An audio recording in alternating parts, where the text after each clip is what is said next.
इस BDR sweet कैसे करें श्रृंखला वीडियो में मैं आपको दिखाऊंगा कि बैकअप के लिए VMware ESXi होस्ट और vCenter सर्वर कैसे जोड़ा जाए।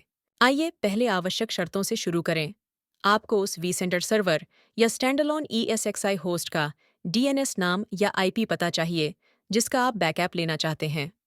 अगर आप ESXi होस्ट जोड़ रहे हैं तो सुनिश्चित करें कि आपके पास रूट अनुमतियों वाले क्रेडेंशियल हैं और अगर आप vCenter सर्वर जोड़ रहे हैं तो आपको प्रशासनिक अनुमतियों वाले खाते की आवश्यकता होगी। डिफ़ॉल्ट रूप से BDR स्वीट ESXi और vCenter सर्वर के साथ संचार करने के लिए पोर्ट 443 का उपयोग करता है। चलिए शुरू करते हैं। BDR sweet backup server console खोलें, उपयोगकर्ता नाम, पासवर्ड दर्ज करें और साइन इन पर क्लिक करें। डेटा स्रोत, हाइपरवाइजर मेनू पर जाएं और VMware vSphere पर क्लिक करें। इसके बाद ESXi vCenter सर्वर जोड़ें बटन पर क्लिक करें। आपको दो विकल्प दिखाई देंगे, स्थानीय नेटवर्क और दूरस्थ नेटवर्क। यदि आपका बैकअप सर्वर और VMware ESXi या vCenter LAN के माध्यम से जुड़े हुए हैं तो स्थानीय नेटवर्क विकल्प चुनें। यदि वे वितरित सेटअप में हैं तो रिमोट नेटवर्क विकल्प चुनें। इस मामले में VMware होस्ट तक पहुंच वाली मशीन पर एक रिमोट प्रॉक्सी सेटअप किया जाना चाहिए। यह रिमोट प्रॉक्सी होस्ट से कनेक्शन प्रबंधित करेगा और बैकअप के दौरान डेटा ट्रांसफर को संभालेगा। सबसे पहले मैं आपको दिखाऊंगा कि स्थानीय नेटवर्क पर VMware होस्ट कैसे जोड़ा जाता है। आप यहाँ ESXi होस्ट या vCenter सर्वर जोड़ सकते हैं, लेकिन अगर ESXi होस्ट vCenter सर्वर द्वारा प्रबंधित है तो यह अनुशंसा की जाती है कि आप vCenter सर्वर जोड़ें। इस तरह भले ही VMs vCenter सर्वर द्वारा प्रबंधित ESXi होस्ट के बीच चले जाएं, BDR स्वीट स्वचालित रूप से उन्हें ट्रैक करेगा और बैकअप प्रक्रिया को निर्बाध रूप से जारी रखेगा। तो आगे बढ़ें और उस ESXi होस्ट या vCenter सर्वर का IP पता या DNS नाम दर्ज करें जिसका आप बैकअप लेना चाहते हैं। इस वीडियो में मैं एक ESXi होस्ट जोड़ रहा हूँ। इसके बाद क्रेडेंशियल चुनें। अगर आपने इसे अभी तक सेट नहीं किया है तो बस क्रेडेंशियल जोड़ें पर क्लिक करें।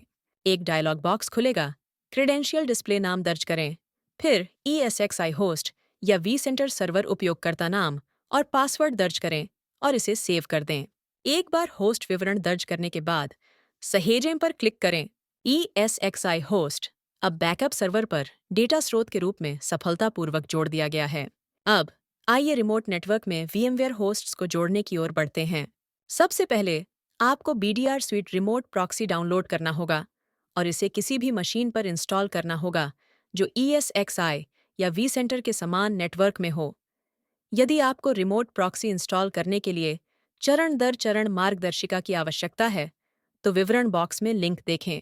रिमोट प्रॉक्सी इंस्टॉल होने के बाद BDR sweet remote proxy console खोलें।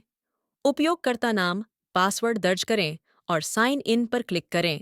आप डैशबोर्ड पेज पर पहुंच जाएंगे। यहाँ ESX या vCenter सर्वर जोड़ें बटन पर क्लिक करें। फिर ESXi होस्ट या vCenter सर्वर का DNS या IP पता दर्ज करें। क्रेडेंशियल चुनें।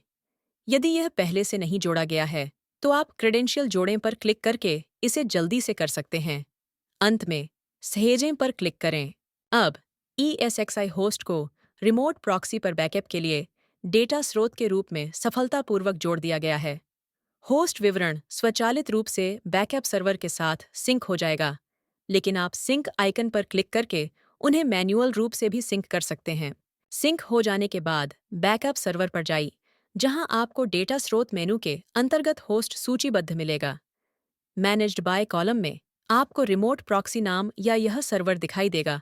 यह इस बात पर निर्भर करता है कि होस्ट कहाँ जोड़ा गया था।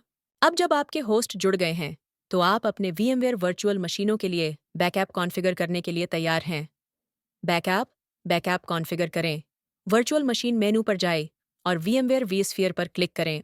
VMware बैकअप और रिकवरी को कॉन्फ़िगर करने के बारे में विस्तृत चरण दर चरण वीडियो के लिए विवरण बॉक्स में लिंक देखें। अब इसे आजमाने की बारी आपकी है।